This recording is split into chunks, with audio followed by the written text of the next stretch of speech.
Okay, quick video for myself, Harvey Goldman. No cuts, no edits, no filters, and no hair. Do you ever wonder if you play in a rigged game? Do you ever wonder if you're ever going to get ahead? Well, here are some brutal truths and some answers as to why you're being kept perpetually poor. I would say that the average person, in my experience, the average person that I come across in the UK isn't terrible with money. They're basically just playing a rigged game. The cost of living keeps rising, wages aren't keeping up, and there are so many financial traps everywhere that are basically designed to keep you stuck, and they really are designed to keep you stuck. So these are the reasons that I found that I can account for that are keeping people poor. I'm sure there are others, but watch until the end. You'll find out some ways that you can fight back as well. So to start it off, we've got basically the hidden tax on the poor. Now, obviously, things like bank fees, overdraft charges that people may come across through no fault of their own. Poor people, myself included at different points in my life, have relied on overdrafts, on credit cards, HP, that type of thing. Banks make billions, and I mean absolutely billions, off the fees that they charge. Things like council tax. Council tax is massively regressive, and by that I mean that people in cheaper homes basically pay a higher percentage of their income towards council tax than the rich. And those are simple facts, and you're all about to find out everything about this in probably the next 30 days. I've already had my increase this year, 4.99%, which is the most they were allowed to do. Some places in the UK, I understand it might be going up as far as 25% of an increase. That is mental, and I absolutely pity those people. Things like inflation obviously hits poor people the hardest. And what you find is things like the essentials in life, your food, your water, your gas, your electric, mortgage rates, all these things literally increase faster than anything else. I'm a massive fan of Jordan trainers, and I can tell you now that in 2025, the price of a pair of Jordans hasn't really changed from what I was paying for them 20 years ago. They've always been about 150 to 200 pounds for a pair. They still are 150 to 200 pounds for a pair. So think about how much food and, electricity has gone up in the last 20 years. It's enough to knock you off your chair. It really is. Obviously, your paycheck just doesn't last. I know that my paycheck disappears faster than Katie Price being asked to clean up a mansion. Wages are stagnating. Wages basically rise on average about 1% a year. Now, if you match that against the the rise of everything else, it can't compete. It doesn't even compare. We're finding that rents, and again, do your own research. Have a look on Zoopla, put your area in. Rents are now 50-ish%, 40 to 50% of the average person's income. That's mental. The average UK rent is basically £1,276 a month. That is absolutely mental. Energy bills are outrageous. The typical household, and by typical, we're on about 2 and 3 bed, they pay around £2,000 a year. And I think to actually put an accurate figure on it, the UK average is £1,928 in a year for electricity and gas. And again, that's mental. Think about it, what it costs. Even 5 years ago, it was probably about 1,200-1,300 quid. It's mental. Some good advice is obviously stop chasing pennies and start chasing pounds. Something that I found out on my journey, particularly over the last 7 weeks since I've been doing YouTube, I've made a load of changes, I've made a load of sacrifices, all in a bid to see what works, what doesn't, what I'm comfortable with maintaining, what I'm not. There are certain things that I cut out that I can't cut out anymore. that's the long and short of it. And I'd advise anybody do the same. Look, cutting out small luxuries won't fix the bigger issue. If you enjoy spending £5 on a Costa coffee and a panini in the morning, do it. Sacrificing that one luxury that you've got in your day when you've already sacrificed other things. You might have sacrificed Netflix, you might have sacrificed fast broadband, you might be sacrificing your vehicle and getting the train to work because it's more affordable and you can't afford to run a car anymore. Sacrificing that coffee in the morning, if that's what makes you happy and it's what motivates you through the day, for God's sake, don't give it up. It won't make that much of a difference.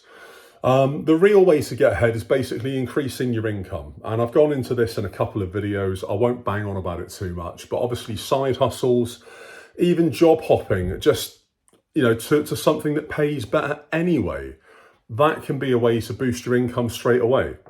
Obviously you've got things like smart investing, but we all know that it's easy for me to stand here and go, yeah, invest in this, invest in that. You kind of need the income to do the investment in the first place. And no sacrificing a coffee here and there is not going to give you that income. There is obviously a mindset shift that has to take place. And that mindset shift changes everything. I think nowadays people are basically trained to work hard and not smart. Or we're just forced into a situation where we're scared to maybe look for other work, so we just accept our lot in our current jobs, and we're forced by the nature of that to work harder just to keep a job that might be crap, that might not pay very well, because we're scared of what else might happen if we give that up.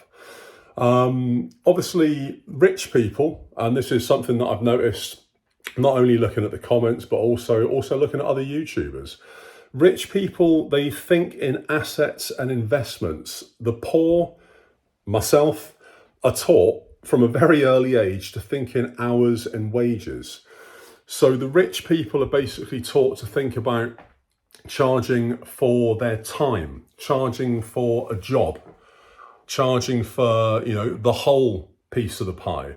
Whereas the poor, the people that, do the blue collar, the white collar and everything else, the non-specialised jobs, like most of Britain, they're taught to trade their time for money, and they're taught that that's acceptable. And maybe at one point it was. Maybe when my grandparents were younger, that kind of Second World War, post-Second World War generation, yeah, they could buy a house for like 5 pence and buy a car for like 10 pence. And, it kind of doesn't really compare the situation that they had, the economy that they had, even the economy and the situation that my parents' generation grew up in the 60s and sort of end of the 60s. It doesn't compare in any way, shape or form to the economy that we're faced with and that we're stuck with now. It's literally apples and oranges. So what worked for them isn't going to work for us. And that's a horrible truth, but it's the truth. The only way out is to level up, is to basically learn how money works. I'm still learning. This is absolutely a learning curve for me. Every day's a learning day. It is kind of a daily thing that I research content for videos. I'm always coming across things that I never knew that I needed to know. And I'm kind of kicking myself for not knowing them earlier. Obviously, we need to build skills. We need to look at leveling ourselves up so that we can either keep our job or job hop to a better one, and basically find ways to multiply our income that aren't going to kill us. I'm a massive advocate of side hustles. I have got a couple that I do. I'm a musician. You can probably see some guitars in the background there. So I've got a gig later on tonight. Obviously, that's extra income. I now do a little bit of eBay. I sell nuts and bolts. Again, it's not great. I'm not going to retire on it. It's not very hard work. It's literally walk into the garage, shove a load of bolts in an envelope, bang a stamp on it, and then post it the next morning on my way to work. It's that simple. But little things like that, they all chip away at the costs that life throws at me. And that has, along with some other sacrifices and some adjustments I've made to things like phone contracts and broadband and everything else, that has left me with probably about £1,200 a year freed up, available to now invest. Now, £1,200 a year is not massive. I'm not going to bang that on an index fund and then retire, obviously. But it's better to have that invested than not. and you know it's 1,200 this year. It might be 1,350 the year after that. You know, it kind of goes up exponentially as I'm adding to it. The compound effects is going to kick in, and probably in about 10 years, 15 years, I'll actually see some real benefit in those savings.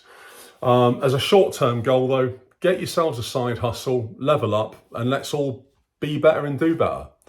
So I'm interested to hear your take on this. What are the brutal truths that you've come across that you want to share with people about the way money works, about the way debt works, and about the way that poverty works? Let me know in the comments. Really keen to find out. Obviously, like, follow, subscribe, ring the bell, knock on the door, all that jazz. YouTube's going to put a video up there somewhere. Maybe check it out. You might like it, who knows. And yeah, Goldman, peace out.